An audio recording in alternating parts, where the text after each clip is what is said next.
Hello everyone, welcome to video lecture series of Communication Engineering. Today's topic is PCM receiver. Here I am going to talk about the pulse code modulation receiver. What is the block diagram, how to draw it, and how the reconstructed waveform is being received at the output of the PCM receiver. Let us begin. To start the discussion from the modulation, let's revise it.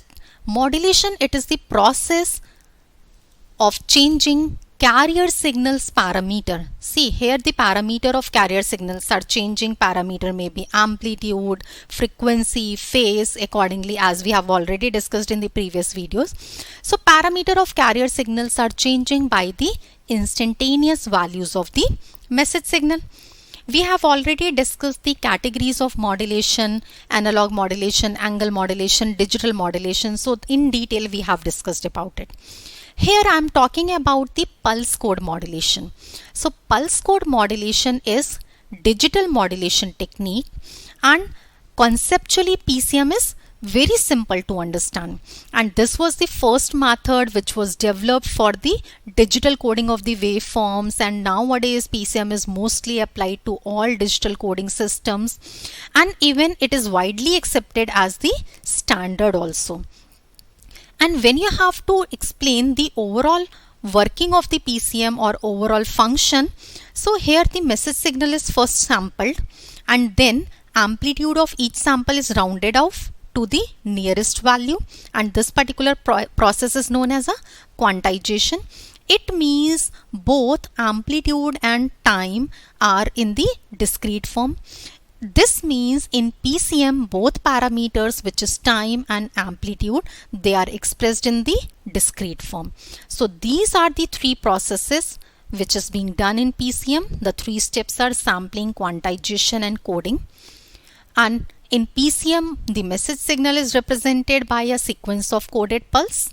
You must remember it. So this is about the basic of the pulse code modulation. Now let's talk about the PCM receiver. So as I have already told you about the three major parts of PCM, one was transmitter, second was transmission path, and third was receiver. So here I am talking about the third component, which is the PCM receiver, and two essential functions which is being performed by the PCM receivers are: first is regeneration of impaired signal, means distorted signal can be reconstructed or regenerated, and the second important function is the decoding and demodulation of train of quantized sample. So in the case of the PCM receiver, these are two essential operations which are performed. Now let's draw the block diagram in detail. This is the block diagram of detailed block diagram you can see for the PCM receiver. You can observe over here the input is what? Along with the signal, noise is also present. So incoming PCM signal plus noise. So this is first applied to the regenerator. You can see the first unit is regenerator. So the function of this to reshape the pulse and remove the noise. Since it removes the noise, so at the output of regenerator you will be getting a clean PCM signal. Now this PCM signal, clean PCM signal, is applied to serial to parallel converter. So here it is going to, this performs the conversion into the parallel digital words of each sample. You can see one incoming signal that is being converted to the V digits parallelly over here. Now this digital word is converted to its analog value with the help of the sample and hold circuit. So when the digital to analog conversion is being done, now it is being applied to the sample and hold circuit.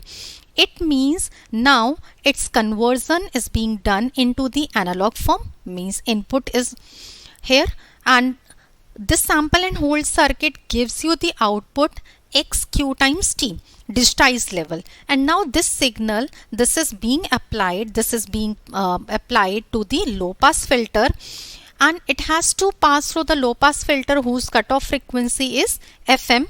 So what is this going to done? This low pass filter, it is a type of the reconstruction filter. So by passing this, we are going to extract the original signal XT. means we are going to receive the original signal. This is what it is being performed over here. And at the same time, you can see there is a use of the timer, which is synced with the regenerative repeater and serial to parallel converter. So it actually does what? It is a kind of oscillator which generates the clocks for both the circuits, so that it must be in synchronism.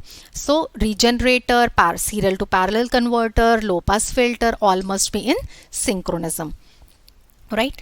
Here, since we are saying at the output we are getting the original signal, xt was transmitted, and at the output we are getting xt. Ideally it can be said, but practically approximation of original signal is being received.